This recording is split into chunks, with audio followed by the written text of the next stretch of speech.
Good morning. Welcome back to the 2023 Parma Summer School.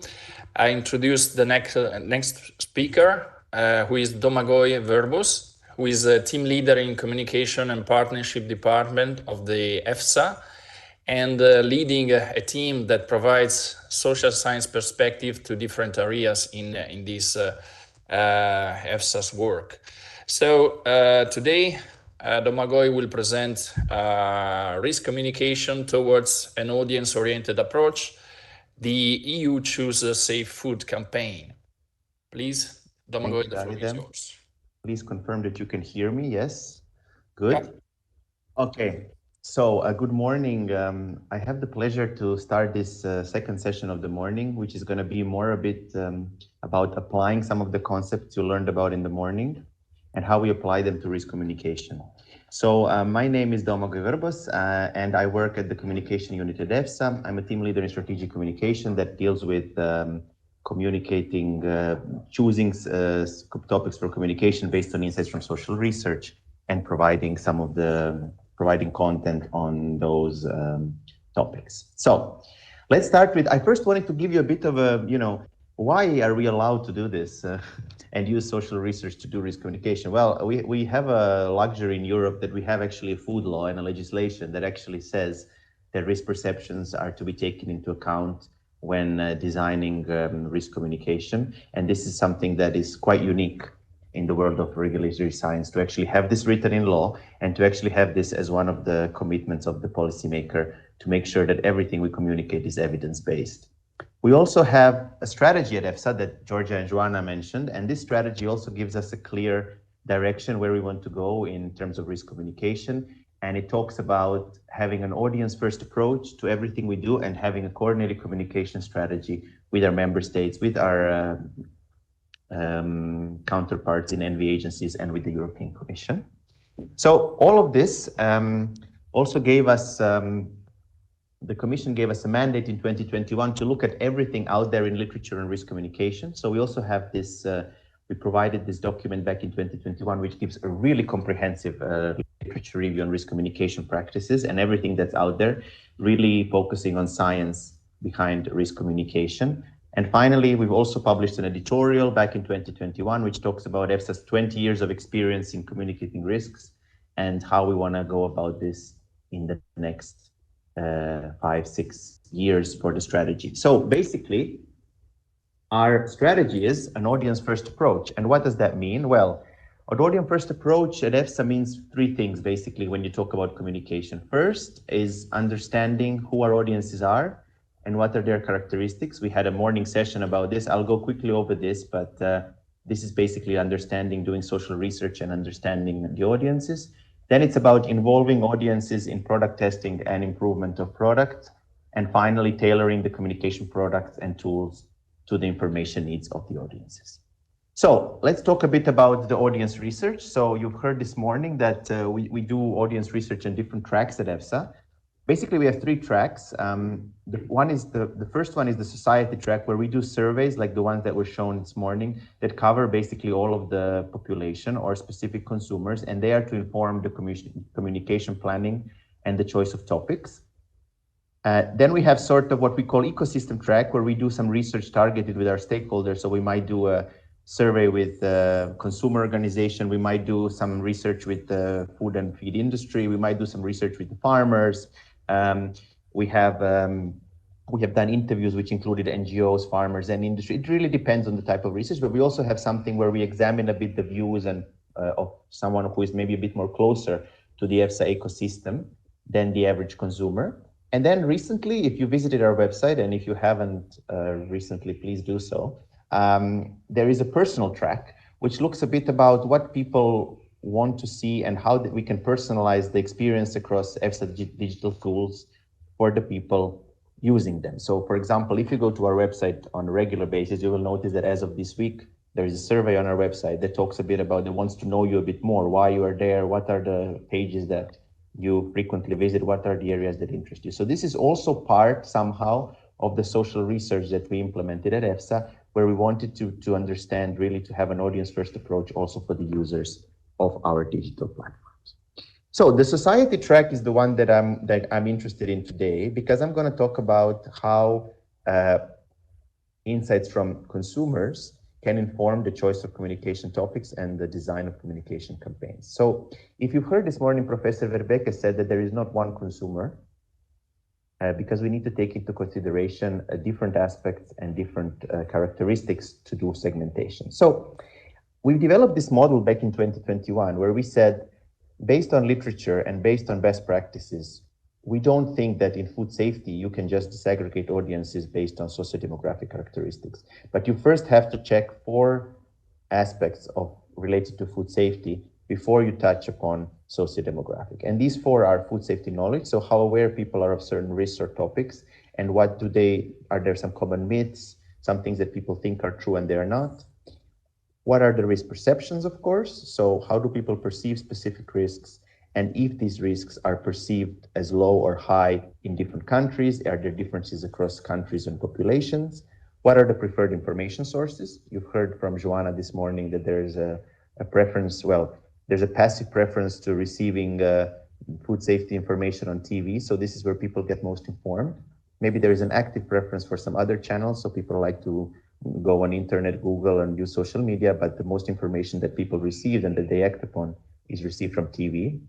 And the trust in actors, so how people trust different actors. And why are these important? Because obviously if you have a group of people that trusts a certain actor more, and you know that this is a group of people where you have lower knowledge or you have higher risk perception, you want to tailor your communication to that audience vis-a-vis another one. And then of course you need to understand the socio-demographic characteristics of that audience to try to design risk communication correctly. So, I mean, basically this target audience is always like, if you work in communication, it's a bit always like the eternal question, how can we define the perfect target audience? Is it only one target audience, or are we designing a product for an audience, but then other audiences can see it?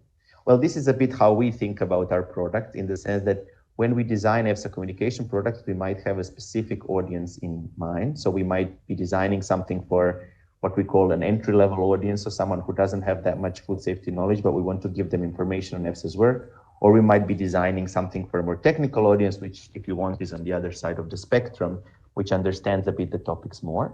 But that doesn't, of course, mean that we don't expect anyone else outside of their audience to read our product or look at our product. It just means that maybe the product was developed in a way that was most appropriate for that audience. So let's think about this on the case of an example of a campaign. So back in 2020, EFSA really looked at, as I said, into our editorial, where we want to go in the next 7 years. And we said, well, basically, we keep if you follow EFSA, you will note that we have a lot of scientific assessment-based communication. So our calendar of communication activities very much depends on the scientific assessments and the work that we are doing that year. But we were thinking, well, in order to really involve and engage with the citizens and to talk a bit about more with the general public, we need to maybe consolidate a bit all the work that we have done and try to develop campaigns that talk a bit about the overall, if you want, the totality of EFSA's work, and how this can raise awareness among the general population. So maybe we've done an assessment 5 years ago on caffeine, or we've done an assessment 3 years ago on something. That doesn't mean that we should not communicate about it today, because these assessments are still valid, or maybe they resulted in a policy change, but we still want people to be aware of the risk because that was the latest risk assessment. So we said, well, I think we need to launch a campaign, and what would we want to get out of this campaign mostly is basically increasing awareness of the EU food safety system, encourage a bit the engagement of people when it comes to food and feed safety risks. And you've seen in the presentation this morning that there are a lot of people that don't interact with food safety information because they take it for granted that the food sold is safe, which could be a good thing, but it also means that sometimes when the attention is needed, this attention might not be there. And there's also people who think that they can manage risks on their own without food safety authorities or without food safety, which is also a totally different audience. But we wanted, so basically, to encourage engagement, and by encouraging engagement, to also trigger a bit the critical thinking of citizens, to understand a bit what is a food safety problem, what is not, what are those everyday situations in which you can maybe apply simple food safety logic, and it could really change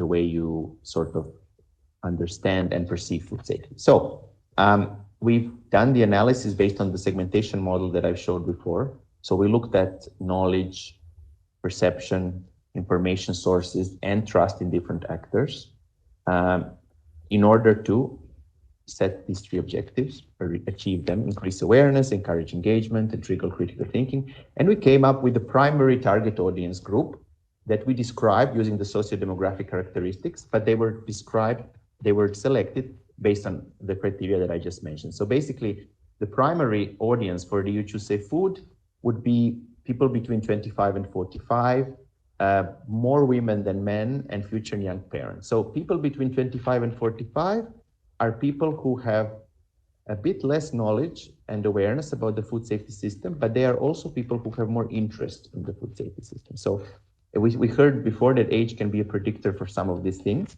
In food safety, we see that there is less knowledge and awareness in younger people, but also more interest and more trust. So we were thinking, well, maybe let's fill this knowledge gap, as we are speaking from a trusted, for people who trust authorities, because this is a campaign coming from EFSA and the member state.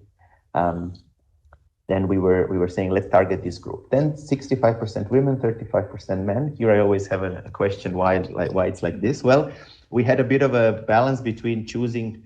Women seem to be more aware of food safety, and they make more choices when it comes to prioritizing food safety over other factors. We said this morning in the Eurobarometer, we had a question on factors. So among women, the factor of food safety seems more important than among men.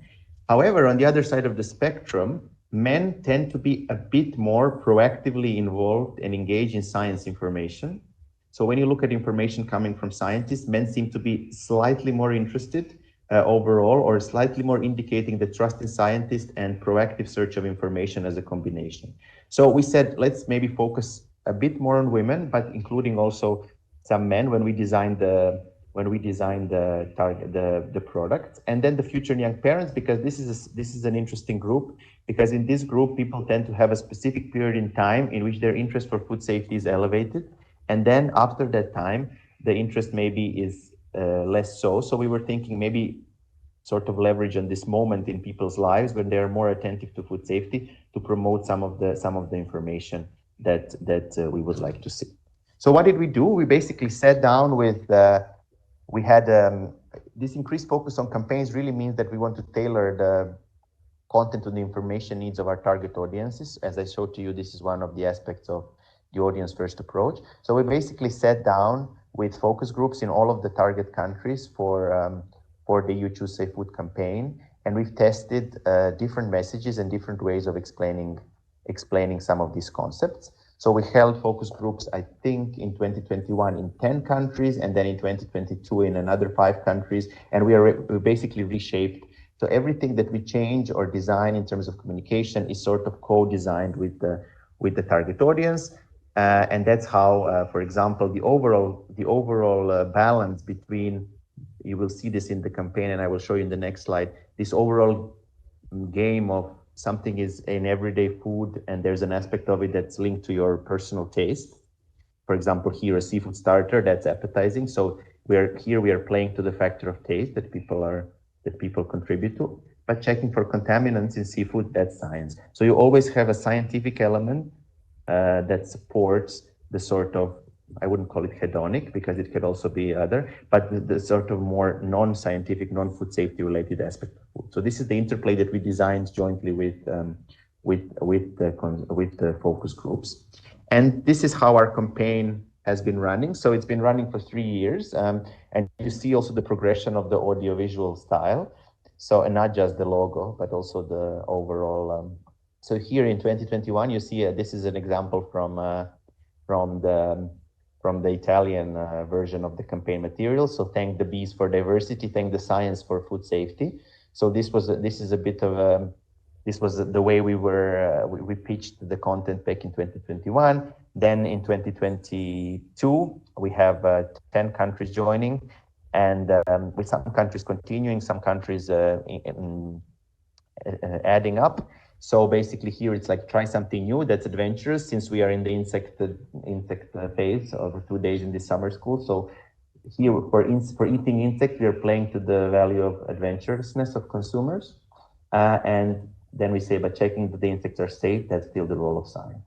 And then here is an example from Slovenia for this year. And I wanted to show it because here it's really less hedonic. It says healthy taste, it's a matter of pleasure. But actually, the fact that you're eating something and finishing it best before date and understanding best before and best by is also linked to food waste reduction, and that's also part of science. So we're also going to going a bit beyond. You will see as we progress the campaign, where the narrative is evolving a bit. It's not maybe so simple, it's starting to be a bit more complex.